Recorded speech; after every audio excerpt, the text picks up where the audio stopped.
Hello everyone, I'm Dr. Stock. This video is for entertainment purposes only. Today I would like to talk to you about some of the market activity that we've seen and some of the movements that are currently taking place, socially speaking and financially speaking, and also talk about some of the stocks people have been asking about. Hey, what's going on with these stocks? They keep going down in prices. I expected more out of these stocks. So I would like to take a look at those, a couple of the Genomics stocks, and then also another penny stock that I happen to be a big fan of that hasn't been doing so well in the past couple of days. As a matter of fact, the stocks in general haven't been doing well the past couple of days. So those are some of the things that we'll talk about in this video. So hang around to see what I got. Let's get ready to rock.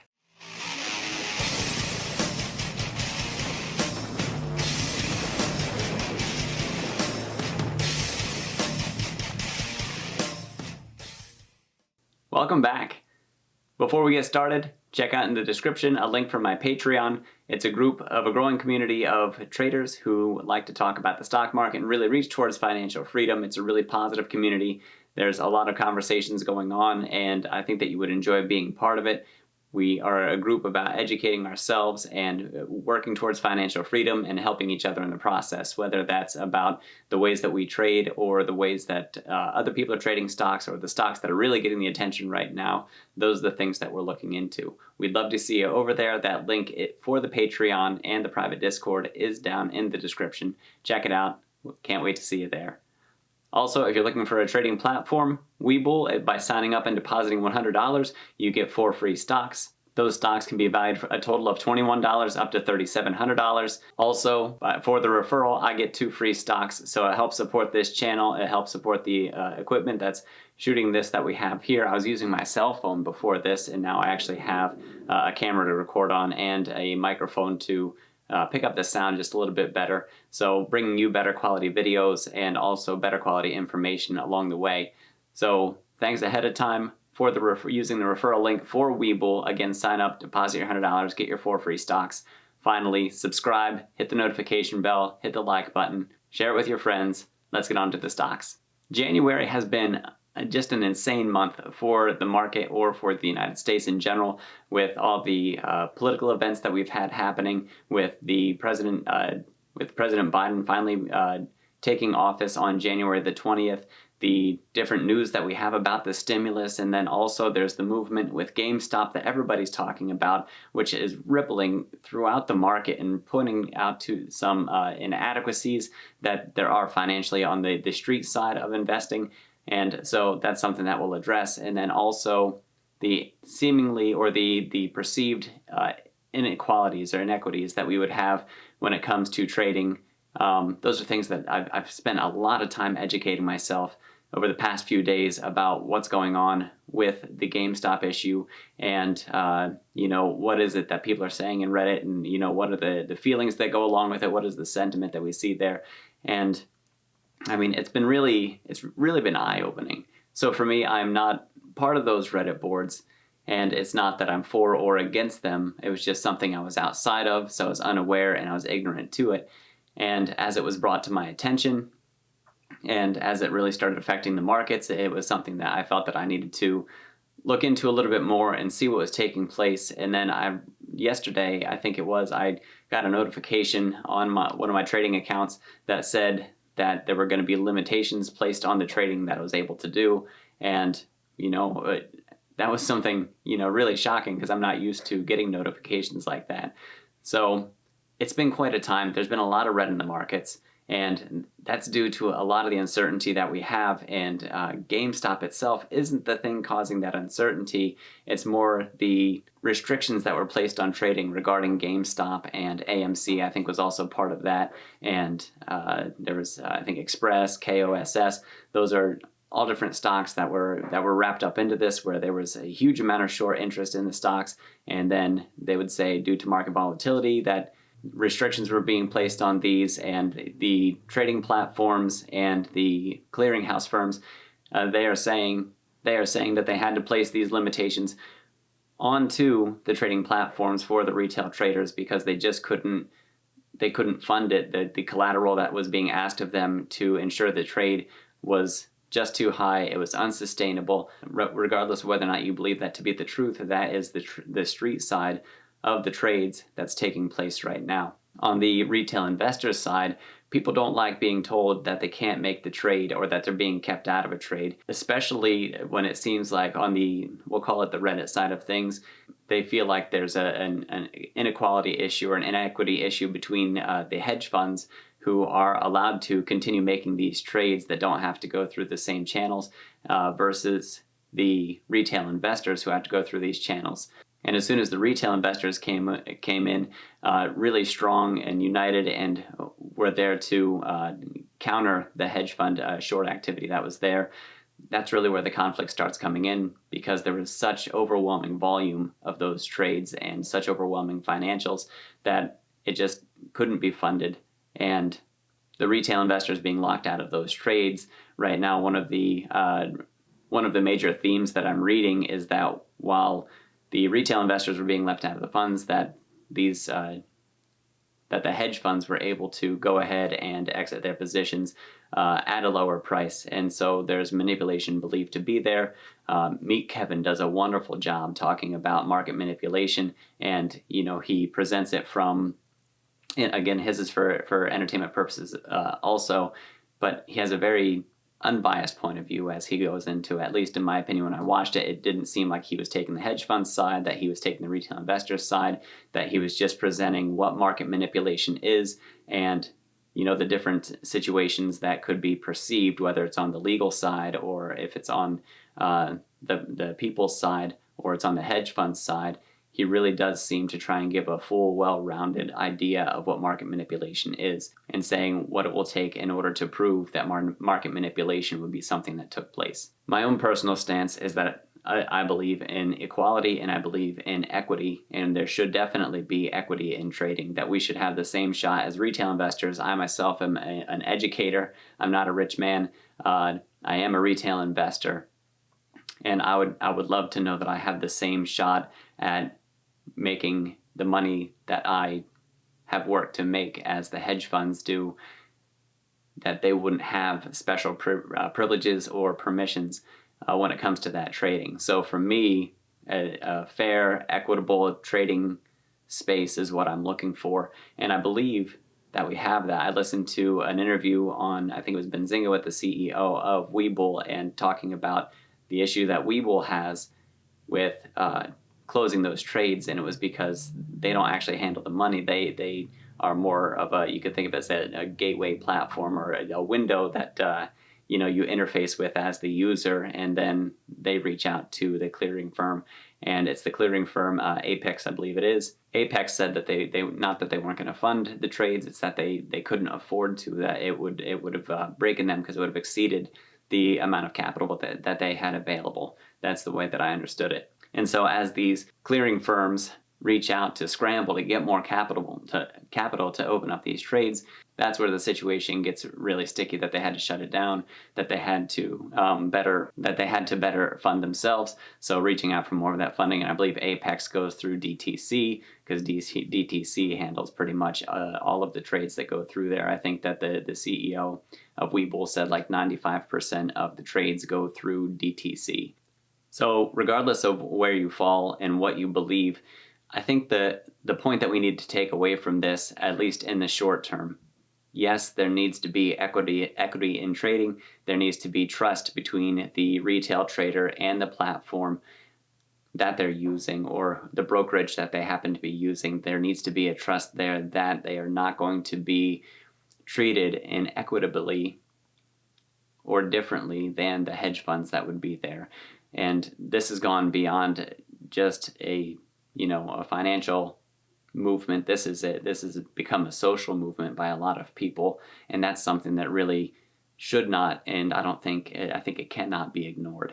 So it's something that needs to be addressed, and maybe we've found that by having this out of the ordinary behavior, we may have found that there are some inadequacies in the funding on the street side, things that need to be addressed for these extraordinary issues.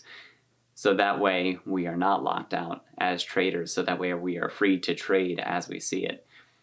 Let's get over to the markets and let's talk about the stocks. All right, so this is a new format that I'm getting used to here, but it is one that I think that I like, and you guys have to let me know what you guys think of it as well. So what I have behind me, this is the volatility index, the VIX that we have going on, and right here, this high that you can see, this is back in November, end of October, November, around the time of the election, and there was just so much turmoil, and there were so many price drops and everything. For me, I was lucky enough to be in a position to capitalize on that volatility because the stocks were depressed, and I had some funds available that I was able to buy into that depressed area of the stocks, and then I was able to ride that up as that volatility dropped and those markets were at ease again. Well, then let me move this more to the center. What you're seeing here in the center of the screen, this is a spike in the volatility. We went from being in the mid to low 20s up over volatility close to 40 for the high on the volatility index, and that high is something that the market doesn't want to see. That's going to cause a lot of red in the market because it causes a lot of uncertainty in the market. So here behind me, this is the daily chart for BNGO, and this goes all the way back to the end of December, and you can see the ride that it's taken. And when we span it out in this short time frame over the month of January, so it's been about a month since BNGO really took off as a stock, and it topped out at almost $14, $13.85. So we have some nice bullish action here, and then more recently it's leveled off, and I think that there's two main reasons for leveling off like it has. One is the volatility that we've seen in the market really messing with that stock price. Another one is the capital raises that they do. We knew from the beginning that they needed money. They're a penny stock for a reason. They said, hey, our business model's not good. They switched their business model. We have yet to see the results of that business model. So we had the volatility messing with the entire market globally. And then also for BNGO, we have the capital raises as they tried to get the funding. And now that there's such awareness of it, we should see market adoption coming through. The catalyst that we have, market adoption, so market penetration for BNGO would be huge with their Sapphire system. The more we show its usefulness, and if they can get into the diagnosis and treatment aspect of it, and they get that FDA approval in order to do that, I think that we're really going to see a rapid expansion of their technology. So we want to know it's useful. We want to know it's able to be used for diagnosis and treatment. And we also want to see that the business model is panning out, so that way it merits the prices that we see so far. So we went up a little fast, a little early because of what people saw in this fundamentally, and I even came out and said in one of my earlier videos, hey, I really like this company. I really think that there's good things coming in its future, and that was around the time that it was between $1 and $2 or something like that. So it was back in late December, around the time that it started taking off. So you can watch that video of mine if you want to. Check it out, see what you think of it as well if you haven't already. But we have seen a little bit of weakness recently, and like I said, it's not the hot stock anymore. It's not the thing that people are currently paying a lot of attention to. Genomics itself, even if you look at CRISPR or even PacBio, even they came off their highs because Genomics it came in hot, said, hey, Genomics is going to grow, and people all wanted in on it. Well, then GameStop, AMC, stocks like that, they really started taking the spotlight. And not only that, but it also ended up causing a lot of volatility. So besides taking the spotlight off BNGO, now we also have the volatility in the market on top of it. And there's a lot of red all over, not just with this stock alone. So I would like to see the Q1 financials come out. And along the way, I would like to know that there's broader market adoption for BNGO, for BioNano Genomics going forward.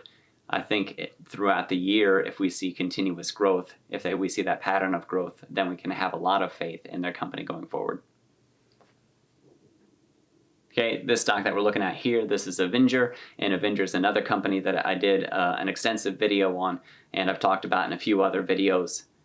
So Avenger's price started taking off around the same time BNGO's stock price started taking off. It was like that end of December time frame that we really started seeing that sharp spike in price. So we're looking at about the end of December here all the way up through. We peaked at $2.43. This thing got a price target of $2.50. Again, penny stock company, not a lot of money. They have a whole bunch of patents. They have FDA approval. They have products that are currently in use. What they specialize in is a visualization inside people's peripheral arteries for the diagnosis and treatment of peripheral artery disease. And not only can they go through and they can see inside, or the doctors can see inside with their tools, but they can also remove a lot of the plaque buildup that's in there. And they have things called CTO crossings, which is when the artery is completely blocked up, they can take the catheter and they can clear that blockage out, and then that restores the circulation to people's extremities. So to me, they're a leader in what they do, and this price action is warranted, but again, it's not the hot stock anymore. It kind of ran its run at the moment, and then it started tapering off. As long as we see it consolidate or trade sideways for a while, I think we're in really good shape. The attention's not on it right now, and I believe that they also did a capital raise recently for, I think, about $14.4 million. They do say that they need to move into some other markets. I still see a lot of strength down the road for this company throughout 2021 into 2022, and from their own reports into 2023 as they seek repurposing of their equipment for coronary artery disease. So rather than just peripheral arteries in the extremities, but going through the trunk of the body as well. As they get that FDA approval, they'll be moving into a bigger market with coronary artery disease where they stand to benefit a whole lot more. I think that they have a strong leg up on their competitors, and it is one of those penny stocks that I can see really 2xing or 3xing within the next year to 2 years.